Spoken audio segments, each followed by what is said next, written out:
I see one of my old coaches I played for 30 years ago. It's still hard for me to be the only gay man in a room with a bunch of baseball people. He was an All-American kid.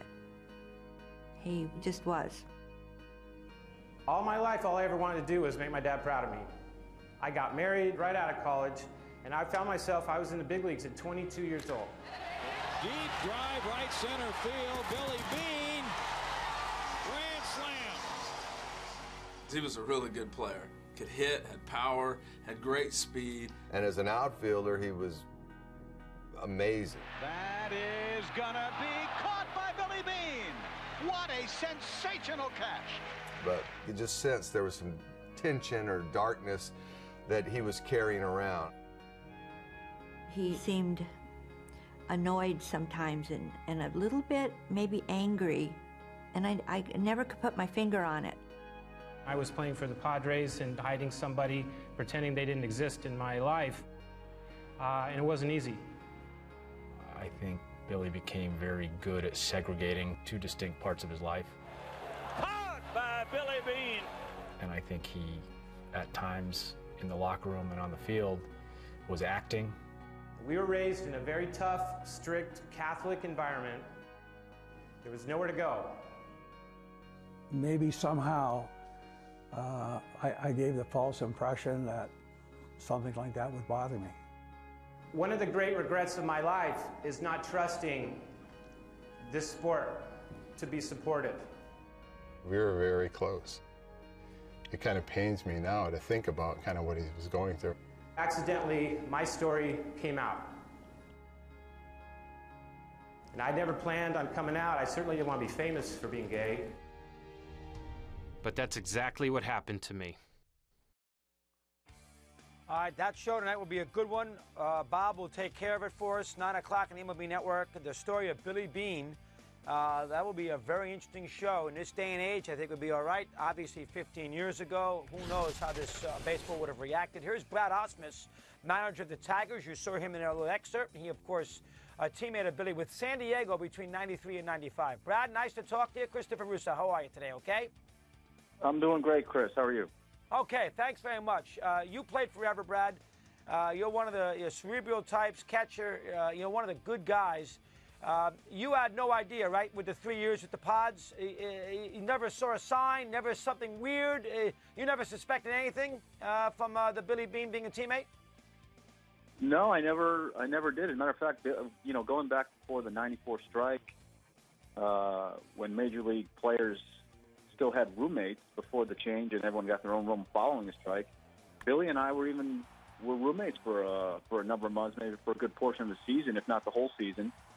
And he was just like everyone else. He wouldn't notice anything different. He was a good friend. He fit in well. We had a group of Billy, myself, Trevor Hoffman, Archie Cianfrocco. We ate lunches, we ate dinners together, and Billy seemed no different than any other player on the team. Wow. And you heard his mom there say that she saw these occasional patches of anger. You know, she's the mom. She's going to see those things about her son. You did not see that in those 2 or 3 years, huh, Brad? Well, there were times where Billy seemed upset, but quite frankly, I attributed it to the split with his wife, because at the time he was kind of going through a divorce with his wife. And I just assumed that when he was upset that it was related to that. Now, if in fact he came out in 93, 94, how do you think how do you think your specific locker room and clubhouse would have handled that? Now, I think now 20 years later, no issues. But I'm not sure if that's the case in the mid-90s. How do you think the Padres would have handled that? How about the sport handling that with Billy Beane if he came out when he was still active? Well, I agree with you. Today would have been much easier. Looking back at that team we had, I do firmly believe because of the group of people and how well-liked Billy was, I think that was probably as ideal of a team to come out on in 1994 that you could. But as the sport as a whole, I'm not sure. There would have been a lot of people, obviously, that were opposed to it. And I don't know how the Major League Baseball reacted. I don't know how the league, the National and American Leagues would have handled it. But I feel like that team, if there was a team that could handle it, it was the San Diego Padres at that time. And he's the sort of guy, Brad, you've been around a long, like yourself. I mean, he would have found a home for a lot of different ball clubs. Is he useful? Had a little pop in his bat, good outfielder, could steal you a base. I mean, there's a guy that could have had a 15-year career, correct? Absolutely. He was kind of a prototypical fourth outfielder. He could pinch hit for you as a left-handed bat. If he had to play for long periods of time because of an injury to a starting outfielder, you could throw him out there for a month, and he certainly would be fine. He's the type of guy that he wouldn't have necessarily been the most well-known or recognizable face on a team, but he would have been a very important part of the team. Oh, no question about it. You're very useful. You hit it right in the head. All right, how about quickly your Tigers? Victor Martinez, surgery today. Are you hopeful? Now, you're going to be careful. I would assume we won't see him the first couple of weeks of the year, Brad. How about the Martinez scenario with this surgery on the meniscus? What can you tell me about that? Well, I'm waiting. I texted our trainer this morning. I know that Victor met with Dr. Andrews earlier, and that surgery's planned for later today. And you're probably right. Quite frankly, if we got him back after 2 weeks in April, I'd probably be ecstatic at this point. Okay. But we won't know more. We won't know more in terms of the length of time or the timetable for his return until Dr. Andrews actually gets in there and performs the surgery and sees how severe the injury is. Okay, that's number one. Number two, listen, you know pitching. You caught it forever. How do you plan on making up for the 15 wins and the 210 innings that Scherzer, and of course you lost Purcell too, but especially Scherzer gave you? Tigers starting pitching for the first time in a while. Not that it has any cracks in it, but it's a situation where you got to make up a lot of innings, Brad. How, in fact, do you expect to do that here once the season begins? Well, there is a lot of innings to make up, certainly losing Max and Ricky. You got to remember, though, we do have David Price for a full season. We only had him for 2 months last year. Good point. So I think that cuts into it.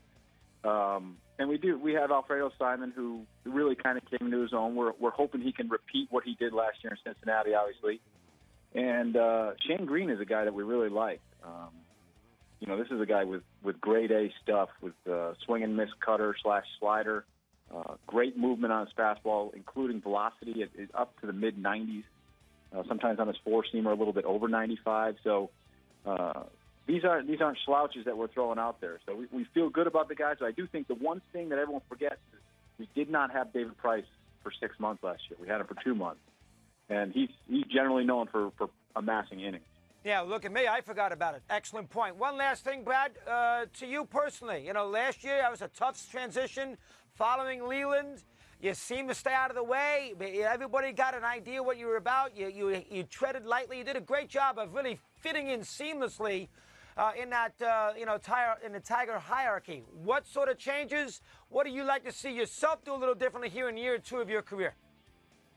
Well, there's going to be some things that we'll do differently, even going into spring training, some things that we'll do differently on the field.